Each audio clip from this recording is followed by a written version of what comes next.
আমরা একটা কথা বলি না যে আল্লাহ নিরাকার?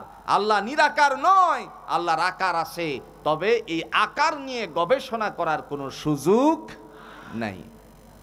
আল্লাহর হাত আছে? কথা কন না কেন? আল্লাহর হাত আছে? ভয় পাচ্ছেন? দলিল নেন কোরআন থেকে। আল্লাহ বলছেন, শয়তান রে ডেকে ডাক দিয়ে বলতেছেন, ইবলিস রে, আমি আদম রে বানালাম নিজের হাতে, স্বীয় হাতে।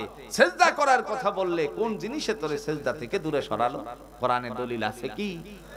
আল্লাহ বলতেছেন, ক্বালা ইয়া ইবলিস মা মানা'আকা আন তাসজুদা লিমা খালাকতু বিয়াদাইয়া আস্তাকবারতা আম কুনতা মিনাল আলিন।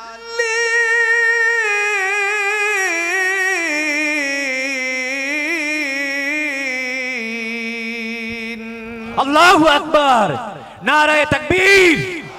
আল কোরআনের আলো, আল হাদিসের আলো।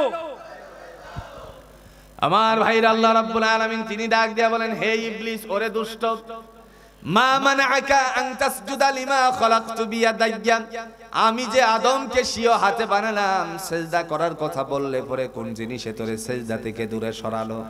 ইবলিস ডাক দিয়া বলে, আনা খায়রুম মিনহু খালাকতানি মিন নারিন ওয়া খালাকতাহু মিন তিন। আল্লাহ, আমি আগুন দ্বারা সৃষ্টি, আর আদমকে তুমি বানিয়েছো মাটি দিয়ে, সুতরাং মাটির মানুষকে আমি সেজদা করতে পারি না।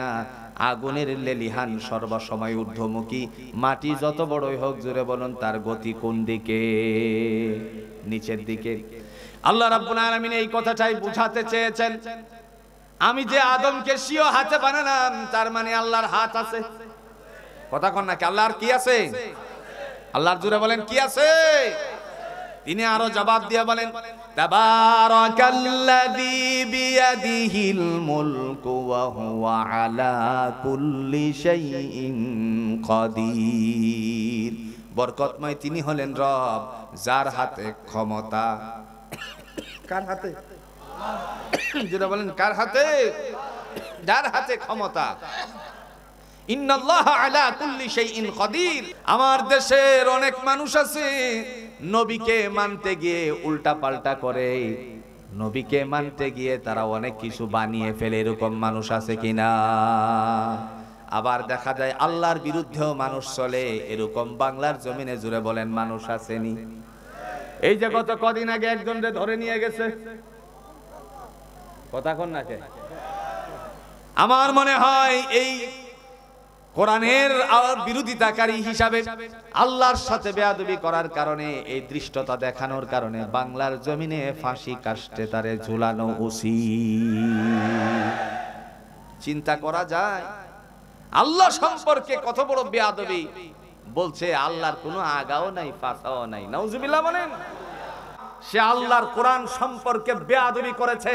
সূরাতুন নাস সংক্রান্ত বিষয়ে সে তার বেহালা দিয়ে সে বলছে, কুল আউযু বিন নাস মালিকিন নাস। নাসার কথা নাকি আল্লাহ বলছে। আমরা বলি মিনাল জিন।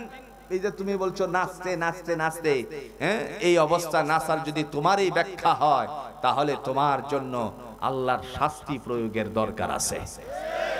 কথা কন না কে? এই শাস্তি যদি আমার বাংলার জমিনে আইনের মাধ্যমে তাকে সর্বোচ্চ শাস্তি দেওয়া হতো, তাহলে বাংলার জমিনে কোন বাউল আর কোরআন নিয়ে এই সমস্ত কথা বলতে সাহস পাইত না। কোরআন হচ্ছে হেদায়েত। আল্লাহ বলছেন, হুদাল লিন-নাস, মানুষের কল্যাণের জন্য আমি অবতীর্ণ করেছি।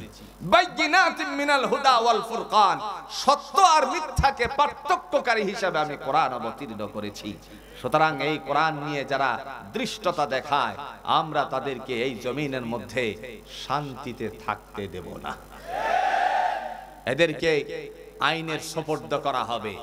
আইনের মাধ্যমে, বাংলাদেশের আইনের মাধ্যমে তাদের বিচার করা হবে। ঠিক কিনা বলেন?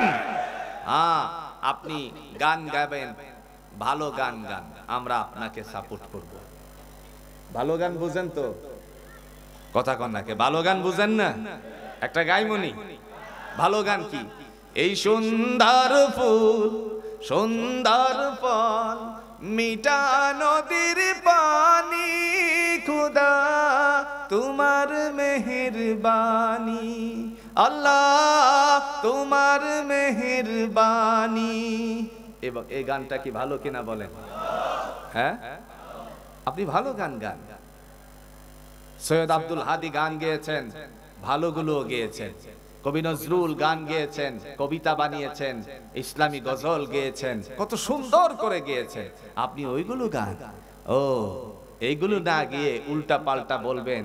আর আপনার বিরুদ্ধে কিন্তু আপনার লোকই দাঁড়িয়ে গেছে, বাউলের বিরুদ্ধে বাউল মেয়েরা দাঁড়ায় গেছে।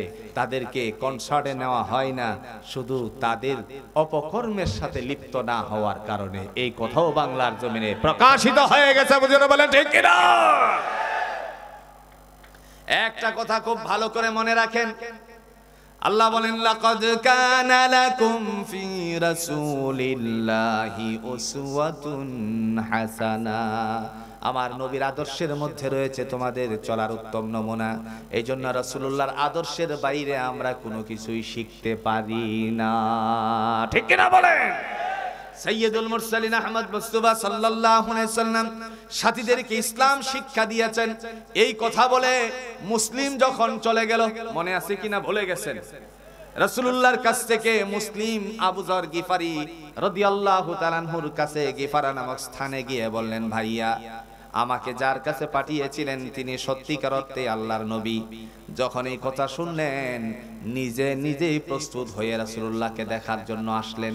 সাহাবীদের সামনে যখন ইসলামের কথাগুলো তিনি এসেও শুনলেন, নবীজি প্রকাশ করতে লাগলেন। সাথে সাথে তিনি বললেন, সাদাকতা ইয়া আহমদ, নবী গো আমি আপনার কথার উপরে বিশ্বাস স্থাপন করলাম।